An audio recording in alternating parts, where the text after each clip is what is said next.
Oke, halo teman-teman, kembali lagi dengan saya di channelnya Irfan DZ. Nah, di video kali ini saya akan menceritakan sebuah kisah yang saya ambil dari tahun 1929 silam. Udah lama sekali ya teman-teman.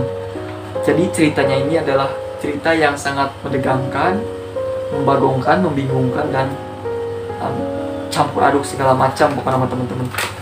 Jadi dulu itu terdapat sepasang suami istri dengan 7 orang anak.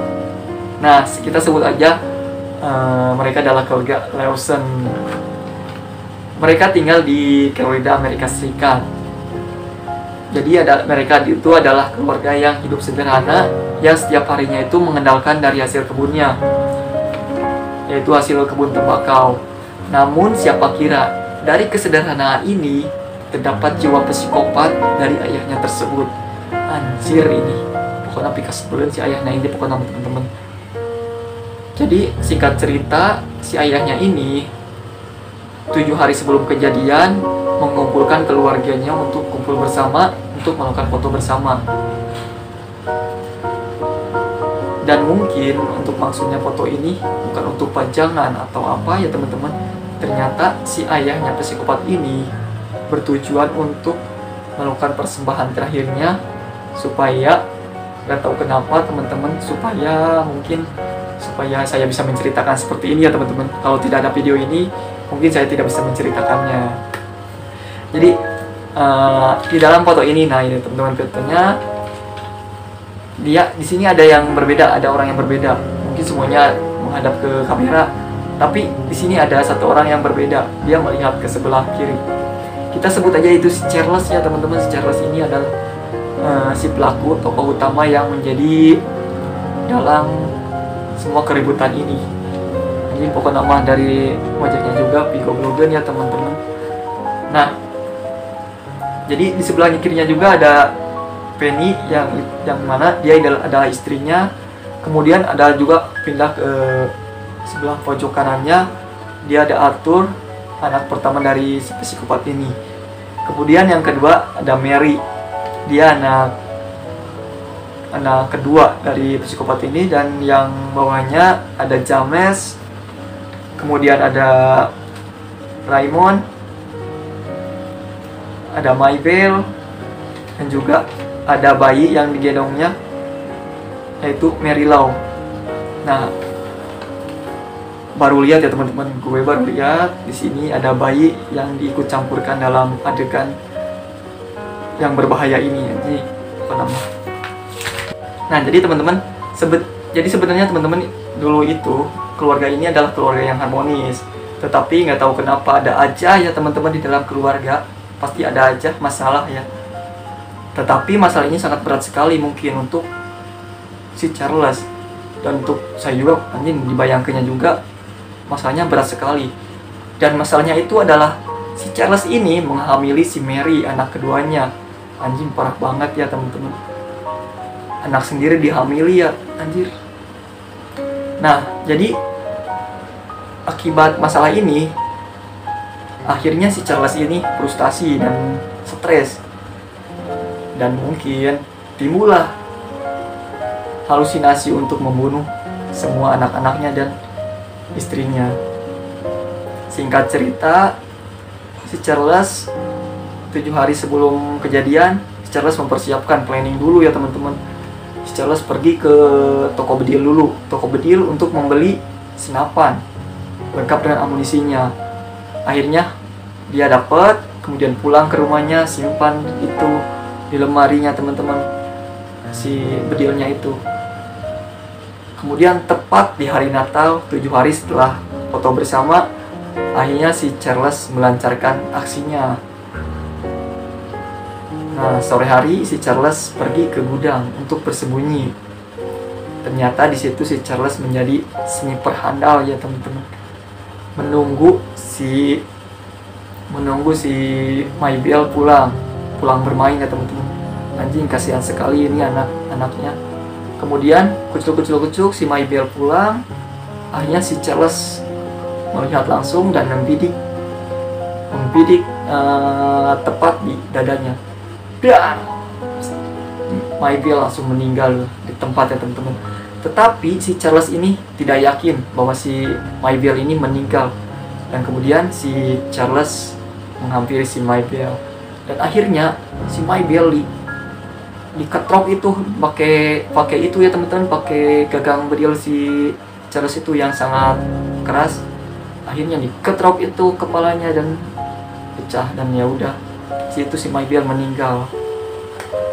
Kemudian si Charles sudah yakin bahwa si Maybelle meninggal. Kemudian si Charles mencari istrinya ke dalam rumah. Ternyata di situ ada istrinya yang sedang duduk santai minum kopi. Kemudian si Charles di situ membidik kepala si istrinya, yaitu si Fanny ya teman-teman. Kemudian si Fanny langsung meninggal juga.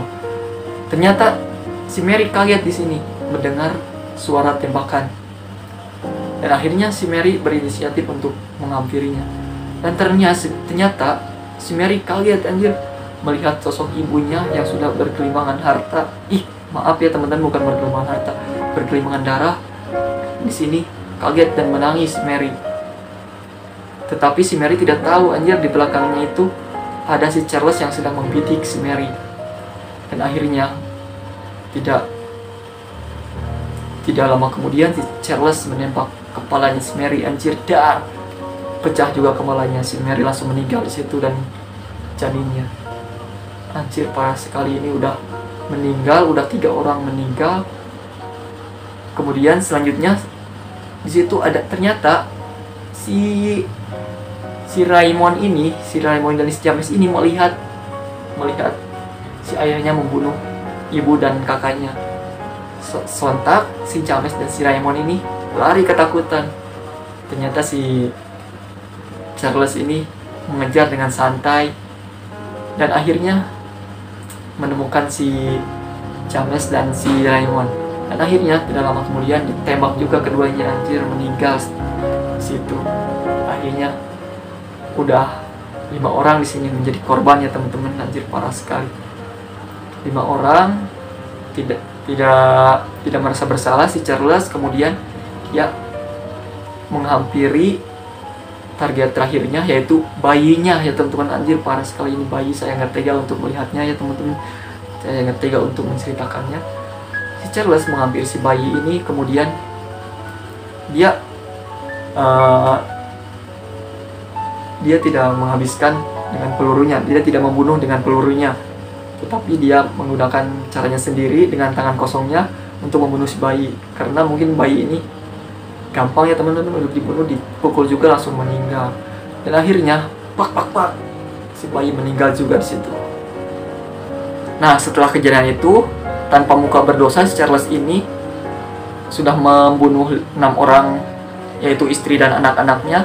Kemudian dia kebeloh sekali ya teman-teman, dia lari ke kebun anjir. Untuk apa gitu lari ke kebun?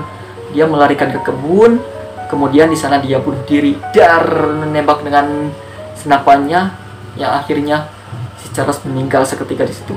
Kenapa ya teman-teman anjir? Kenapa dia harus lari ke kebun? Padahal kalau mau bunuh diri di situ aja anjir, di situ aja, sama aja ya teman-teman anjir, meninggal di sana meninggal, di situ meninggal. Dan singkat cerita, ternyata di sini ada yang selamat, yaitu anak pertamanya, yaitu si Arthur ya teman-teman. Dia selamat karena dia lagi di luar kota. Kemudian si Arthur pulang, cucuk pulang ke rumahnya, anjir kaget melihat anak-anaknya, ibunya udah meninggal semua di situ, udah berkelimangan darah ya teman-teman. Di situ udah berkelimangan darah. Kaget anjir. Sebenarnya ini si Charles ini menyesal anjir, di dalam hatinya itu sebenarnya menyesal. Dia mau bangun tapi nggak bisa karena udah meninggal ya teman-teman. Akhirnya ya sudahlah, cerita ini sampai di sini aja ya teman-teman. Ternyata yang menjadi pelakon utamanya itu adalah si Arthur. Si Arthur dia menjadi tokoh pencerita ini, menjadi pilar seperti ini ya teman-teman. Akhirnya cerita ini bisa diceritakan oleh saya di sini. Oke teman-teman, terima kasih yang sudah mengikuti video saya sampai selesai. Terima kasih, jangan lupa subscribe ya teman-teman. Mungkin di lain waktu saya akan upload lagi videonya. Mohon maaf saya bicaranya agak kok nama saya lagi ini dulu ya teman-teman, ini lagi tahap belajar dulu anjir, beradaptasi dulu ya teman-teman, beradaptasi dengan video. Oke teman-teman, terima kasih, bye, goodbye.